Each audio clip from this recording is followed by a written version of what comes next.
sebenarnya cukup ya. Masih possible lah. Masih possible, tapi ya pas-pasan gitu loh jadinya. Jadi mungkin baginya antara atas, kanan dan juga kiri dari Iya. LL sendiri gitu kan. Iya. Apalagi mereka atau kota LL ini masih dibelah dengan di Pro League dari PUBG Mobile Indonesia ini juga sempat beberapa kali LL diperebutkan oleh 3 tim. up to 3 tim. Betul, pernah dulu ada Onyx, Voin, DG juga zaman dulu ya kan. Jadi emang salah satu kota yang bisa menjadi pilihan juga sebenarnya untuk tim yang memang mau bermain lebih santai. Mengingat Los Leones adalah kota yang benar-benar besar juga.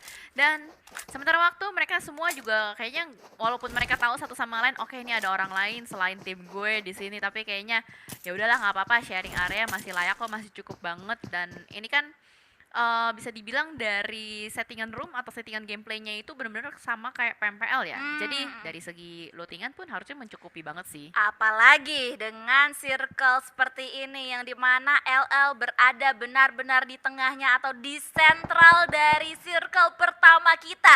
Itu membuat para tim-tim, ada Eagle, ada LG, LG, yes, dan satu lagi siapa tadi? ada Eagle, LG, The Savior, The di X. Xavier, yes, betul sekali. Di X ya, di dalam kota LL di sini mereka masih agak santuy-santuy saja, karena sekali lagi mereka masih berada di dalam circle, masih berada di senternya banget, masih leluasa banget untuk bisa melakukan looting phase di LL ini. Sementara itu dari tim-tim yang lainnya, kayaknya sih tadi ya dari minimap yang udah digedein sedikit tadi, gak terlalu banyak tim-tim yang bakalan kesulitan sih, karena dari drop zone mereka itu gak terlalu jauh dari circle pertama ini. Ya, dan zona atau circle yang pertama ini udah mulai kelihatan ya, udah ada bau-bau condong ke bawah, dan mungkin ada beberapa tim yang akan melakukan early rotation di sekitar menit kelima lah. Biasanya udah ada beberapa tim yang pasti mulai meninggalkan drop zone mereka masing-masing juga. Tapi kali ini kalau kita lihat dari aura, kayaknya nggak ada menerima apa ya halangan untuk di early-nya. Kali ini drop zone-nya berhasil mereka kuasai untuk di San Martin-nya. Dan kayaknya mereka benar-benar harus step up banget sih, melihat dari poin yang mereka kumpulkan masih benar-benar minimalis, dan mereka sekarang itu masih nyetak di zona merah Zona atau merah. zona degradasi. Nah, Iya, degradasi, karena mengingat setiap minggunya atau setiap phase-nya ini bakalan mengalami berkurangnya tim-tim yang akan bermain. Dalam kata lain, kalau misalnya di minggu pertama ada sekitar berapa tim yang bermain? ada 32. 32, nanti di minggu kedua bakalan berkurang sekitar jadi 24 saja. Ya, berarti berkurang 8 tim. Nah, sempat dibahas juga kemarin tuh sama para caster-caster kan, bilang, wah mungkin gak ya ini 8 tim yang pulang itu di early Vietnam gitu kan ya. Karena memang kan kita dari segi bisa dibilang kita Indo-Pride lah ya. Tapi kan karena ini adalah acara yang memang ada Indonesia sama Vietnam, jadi kadang-kadang caster juga sedikit bias gitu. Namun memang kalau misalkan kita ngomongin dari segi gameplay, jujur Indonesia masih lebih one level di atas Vietnam kalau kita lihat secara objektif dari 2 hari kemarin. Nah, yang menjadi pertanyaan adalah apakah Vietnam bisa follow up atau catch up dengan permainan-permainan yang disajikan oleh tim Indonesia sejauh 2 hari ini. Tapi kalau misalnya kita lihat dari Erangel tadi di hari ini ya, sebagai game pertama yang dimenangkan oleh V Gaming, gua lihat sih dari ini aja deh, kita lihat dari late game. Ya. Dari late game hanya ada sekitar cuma satu kan NFT doang kan dari 4 tim yang bersisa atau yang tersisa. Ada Bonafide sih, tapi Bonafide juga nggak terlalu bisa banyak mengambil kill point ya Bonafide. Jadi kayak lebih ke arah nge-defense aja. Ada Bonafide, ada NFT, dan iya selebihnya itu adalah tim dari Vietnam. Yang terakhir banget, yang top 3-nya. Oh, kalau top 3 iya NFT doang. Cuman NFT kan? Sisanya Eagle sama V Gaming.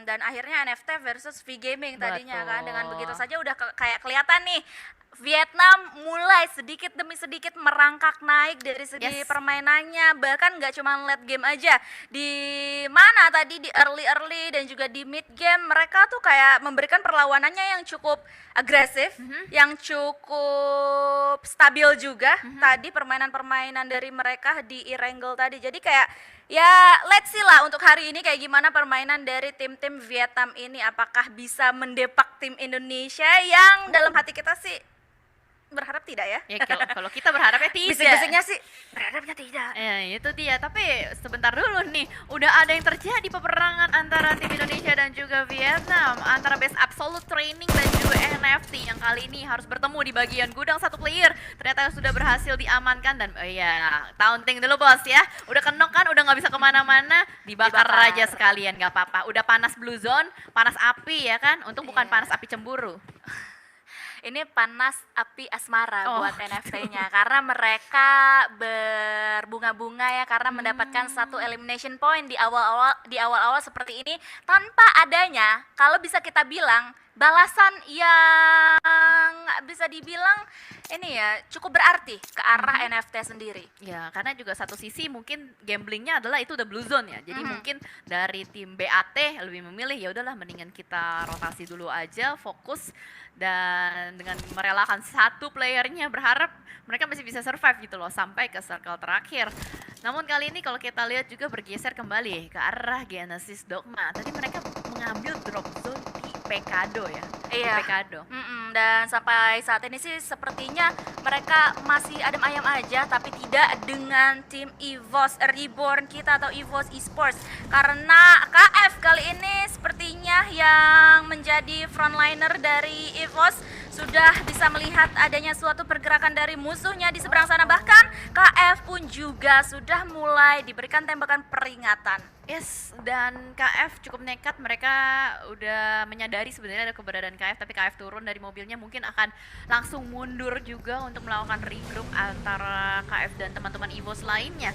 Mereka masih punya perjalanan yang cukup jauh, nggak bisa terlalu mengambil resiko di bagian open field seperti ini. Dan GX, The Savior, tim yang tadi bermain di Erangel dengan cukup baik, dan Yap. GX ini adalah salah satu tim yang harus banget diwaspadai dari Vietnam gitu loh. Setuju. Kayak selain box juga ya, mungkin selain V Gaming juga sebagai pemenang winner chicken dinner kita dan kita sekali lagi tadi seperti yang sudah kita bahas juga, kita sudah mulai melihat step up-nya permainan dari tim Vietnam di sini. Jadi menurut gua tim-tim yang sudah well known namanya itu harus diwaspadai seperti yang tadi Cijal sudah bilang. Dan seperti halnya juga ada kita lihat division kita kali ini ada tim like Glue Gaming yang dimana mereka masih menjaga kalau misalnya kita lihat dari minimap tadi sih ada satu tim lagi di dekat mereka. Dari Like Lu, ya itu mereka masih belum keluar dari Los Leones. Ini harusnya masih dengan tim yang sama seperti sebelumnya, yang dimana ada Eagle. Doi, DX, sama Like Lu. Betul Harusnya sekali. sih seperti itu ya. Cuman tadi kan melihat DX yang lagi pelan-pelan mau bangun rotasi, bertahan sementara sama EVOS, tapi dengan EVOS yang sudah mulai bergerak keluar ya harusnya DX sudah mulai bisa mencicil pergerakan keluar sih. Dan circle-nya juga ke bawah Don. Jadi Lagi ya?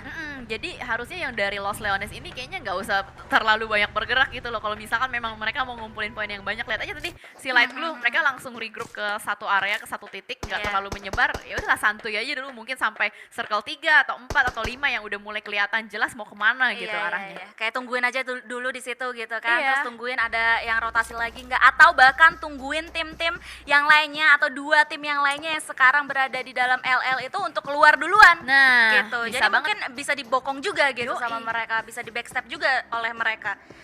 Aduh, gue ya hari ini by the way, selagi kita belum melihat adanya peperangan yang cukup massal terjadi, gue tuh mau ngomong provinsi terus loh.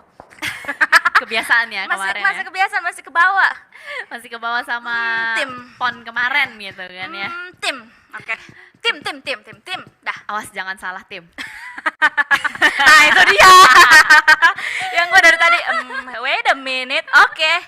Ya, dan kali ini kalau kita lihat dari circle keduanya pun yang sudah terbuka masih tetap ke arah bawah, masih condong ke bawah. Namun ternyata DX yang harus bertemu lebih dulu dengan Onyx. Tadi Onyx yang menjadi tamu ya kita bisa bilang datang ke arah Los Leones melihat DX yang wow, cukup berjauhan setup mereka, bener-bener ngelebar banget. Mereka bisa mendapatkan informasi yang cukup luas. Bahkan Keishi yang sedang berusaha untuk bergerak naik ke atas pun berhasil di spot atau deteksi oleh Lamborghini. Yes, dan tapi ada juga backup fire yang dilakukan oleh player-player Onyx yang lainnya ke arah Lamborghini guna untuk menghalau tembakan atau serangan yang akan dilontarkan oleh Lamborghini ke arah player-player dari tim Onyx yang dimana sekarang mereka masih sama-sama permanahan aja karena sekali lagi masih terlalu jauh juga sih ini walaupun ada satu ternok masih kayak nggak bisa terlalu singkat lah, nggak bisa terlalu instan gitu Iya. untuk di end dan juga di confirm menjadi sebuah elimination point. Ya, balik lagi juga mungkin dengan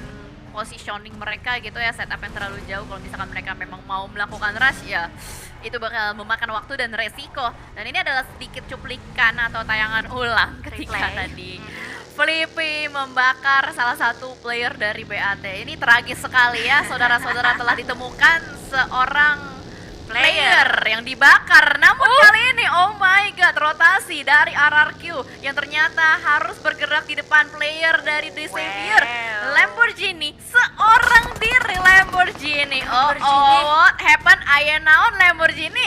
Dan kayaknya langsung saja diparkirin ke arah satu rumah dan sedikit tarik mundur juga. Namun player-player dari RRQ kali ini yang sudah mulai berkumpul, regroup di sebuah high ground yang mendapatkan sebuah advantage juga, mulai melakukan tembakan ke arah depan. Dan RRQ kayaknya harus mencari checkpoint baru lagi deh. Ini Lamborghini ya dari tadi pede banget loh.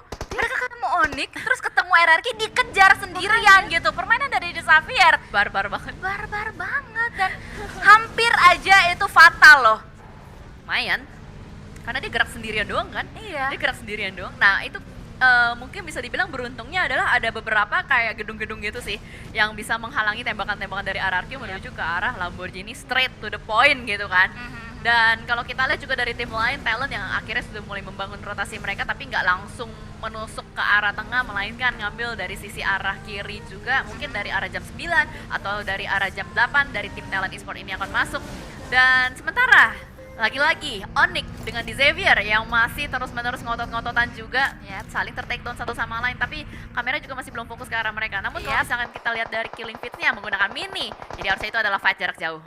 Tapi kali ini tembakan balasan ke arah DX yang dimana seorang Lamborghini kalau nggak salah tadi ya terbakar karena adanya ledakan-ledakan dan dengan begitu hanya menyisakan 3 player aktif saja untuk tim DX yang dimana sekarang Frankie berada di dalam smoke. Dia posisinya berbahaya banget karena Raffi juga sudah mulai melock angle-nya ke arah Frankie. Di sana diberikan spraynya dari L4 yang dimiliki oleh Raffi sendiri dan that's it. Frankie keluar jalan, nyebrangin jalan dan sekarang masih selamat kah? Masih selamat loh untuk saat ini Frankie. Ya, masih bisa survive juga seorang diri di belakang sana. Udah nggak punya vehicle sama sekali, tapi Light Blue Gaming diam-diam juga sudah mulai memantau pergerakan dari DX. Menurut gue nih DX diacak-acak areanya itu juga karena mereka split yang terlalu jauh dan tadi mereka benar-benar barbar banget.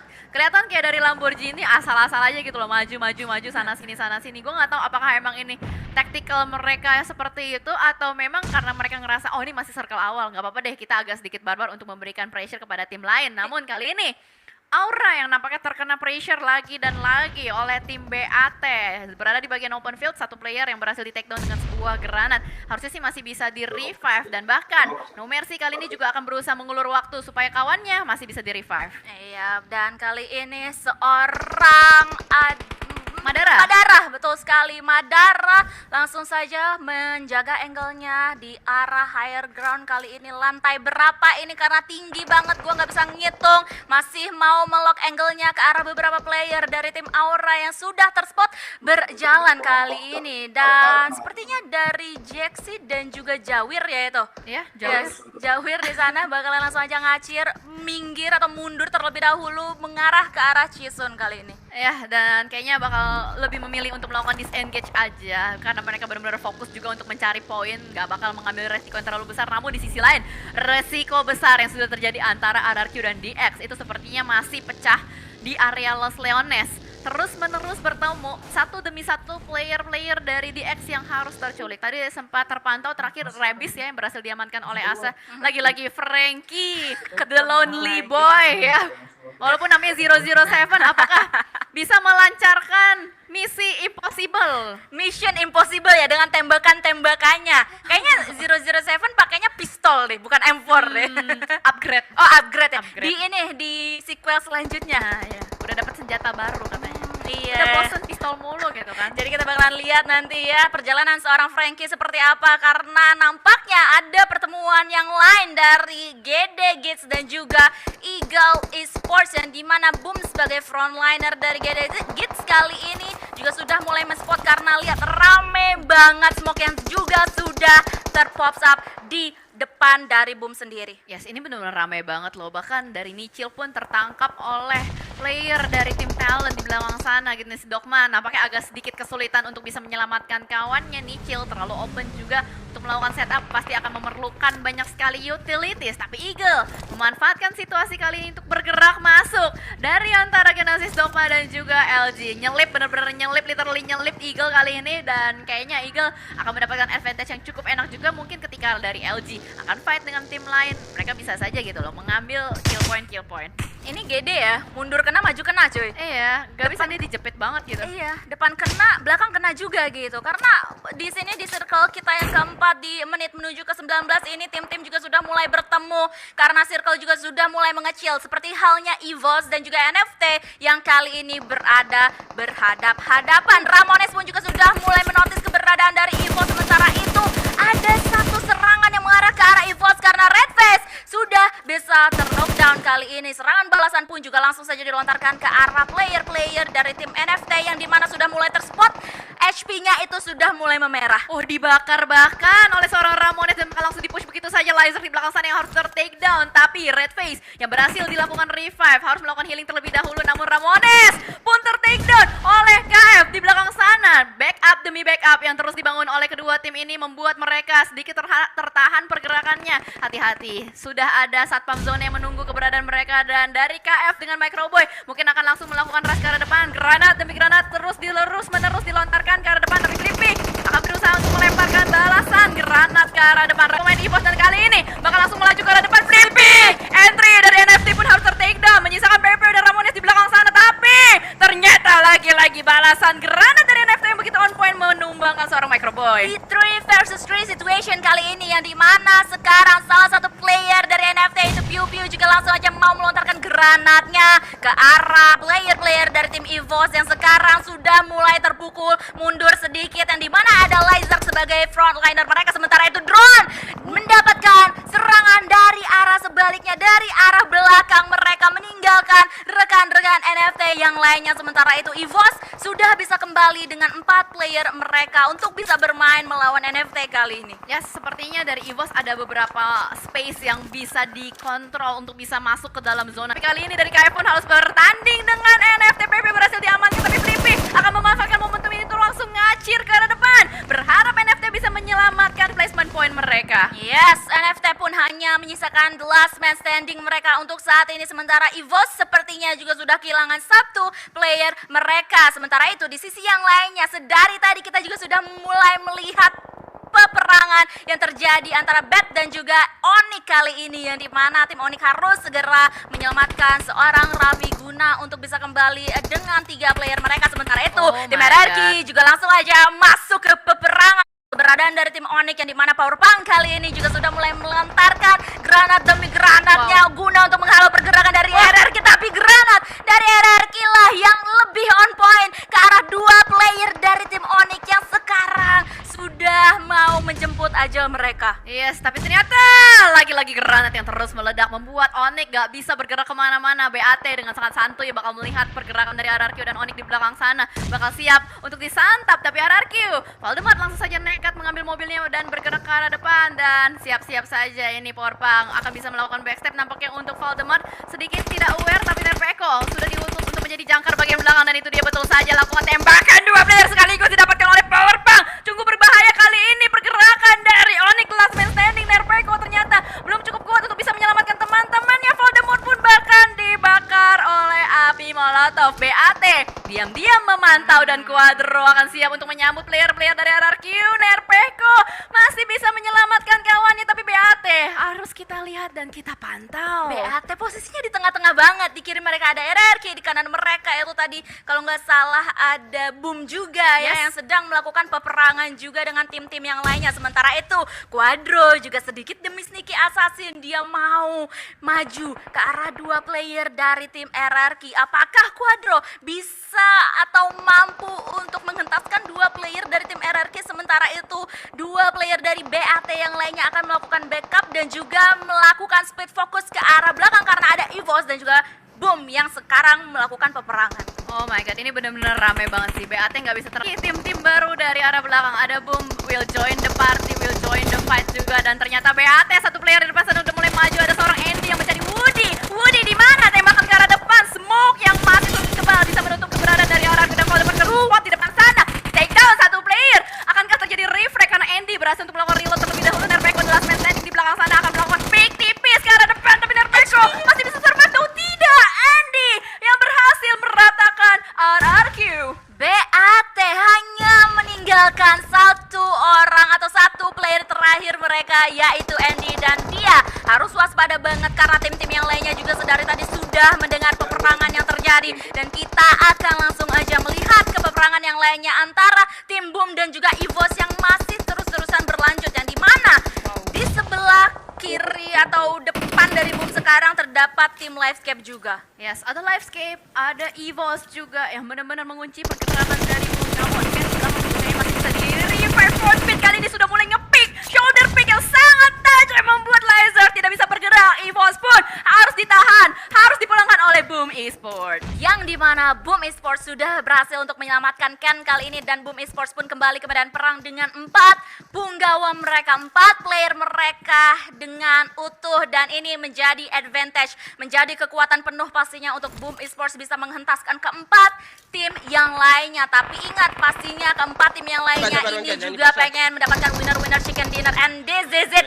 Andy sudah mulai terspot oleh Boom Esports dan gak bisa untuk menahan laju pergerakan atau juga penyerangan dari Boom Esports. Yes, benar. Dan ternyata sisa 4 tim aja untuk kali ini. 2 dari Vietnam dan juga 2 dari Indonesia. Player dari BN United yang kali ini mendapatkan area circle-nya cukup nyaman dan nikmat. Tinggal nungguin aja tim-tim lain datang ke arah mereka. Tapi masalahnya BN ini udah mulai pincang juga. Ada satu player yang berhasil diamankan dan mereka sisa bertiga. Harusnya pertahanan dari BN United nggak bakal terlalu kokoh seperti sedia kala. Dan Eagle Esports yang mungkin sudah mencium keberadaan player dari BN sudah mulai melakukan setup juga karena dapat tapi Namshin dengan Parajen nggak mau terlalu tergesa-gesa, dan ternyata malah Boom yang harus bertemu dengan Livescape terlebih dahulu di arah yang lain. Ini dia nih yang gak gua suka karena gua tidak bisa melihat ini dengan sangat jelas karena kecil sekali. Tapi apa daya, kita akan melihat peperangan terakhir ini karena hanya menyisakan 4 tim yang tadi sudah dijelaskan oleh Cijeli. Sementara itu Boom dan juga Eagle sepertinya kali ini akan berada berdekatan dan mereka akan melakukan peperangan. Tapi Boom juga harus waspada banget karena di daerah jam 7 mereka juga terdapat tim Livescape, yang dimana tim Livescape kali ini sudah mulai kehilangan player mereka satu persatu juga. Iya, ini harus komit ke satu sisi sih, tapi ternyata dari Boom yang benar-benar dihabisin sama player-player dari Eagle. Granat lagi yang bakal dilontarkan oleh seorang Namshin, dan itu dia granatnya. What happened? I announce semuanya rata. Quad kill masuk ke arah Namshin. Oh my god, itu lempar granat apa lempar bola basket, jago banget tadi. Dan dengan begitu hanya menyisakan 3 tim saja yang akan memperebutkan winner chicken dinner, dan mereka pun juga akan melakukan setup terlebih dahulu untuk melakukan peperangan tersebut. Gak logis Gak Namshin, logis. gak Gak logis. Bahkan sekarang Namshin udah pegang senjata yang cukup mematikan. Machine kan yang sudah mulai dipegang di tangan dari seorang Namshin, dan tersisa satu tim dari Indonesia, Livescape, yang menyisakan 2 player aktif, Kato dan Dinosaur. Berharap dari BN United yang bakal bertemu terlebih dahulu dengan player-player dari Eagle. Tapi kali ini kalau kita lihat dari Silence yang sudah mulai mengendus pergerakan ke arah depan, ditembakin oleh seorang Namshin, tapi Silence benar-benar dengan sabar mungkin akan mengokang granat asap yang pertama ke arah depan untuk melakukan bait ke arah Namshin bergerak, tapi ternyata ada balasan. Itu dia, Silence harus menerima splash damage yang cukup dalam. Granat asap ya. Gua sampai Smoke grenade. Iya. Karena tadi kirain granat biasa, Granat asap. taunya asap. Smile. Coffee. Kita balik ke game karena ini adalah penentuan siapakah yang akan mendapatkan winner chicken dinner. Sementara itu Eagle Esports dan juga BN United akan melakukan peperangan terlebih dahulu sepertinya ya, karena mereka lah yang sekarang berada berhadap-hadapan. Sementara tim Livescape harus sabar banget mengintai pergerakan atau peperangan dari dua tim ini. Harusnya sih Livescape tinggal nontonin doang ya, biarin ya udah. Nih gelut dulu yuk, bisa yuk gelut yuk 2v2 situation antara Eagle dan juga BN United. Enggak 2v2, tapi ternyata 2v3 karena White Cat ternyata berhasil di revive oleh kawan-kawan ya, bahkan Capone yang menjaga bagian depan, tapi bukan depan, ini malah belakangnya. Livescape, Kato dan Dinosaurs mampukah bertahan dari player-player BN yang benar-benar dia fokus split ke arah kiri dan kanan. Ya, ini sebenarnya bagus banget ya. Sementara itu lihat ada Rambo yang langsung aja dilontarkan ke arah player-player dari tim Eagle. Kali ini satu persatu player dari Eagle pun juga langsung tertumbangkan dan hanya menyisakan Livescape versus BN saja. Oh my god, this is it. Ini akan menjadi end game untuk match Miramar kali ini karena circle-nya juga sudah mulai bergerak ataupun sudah mulai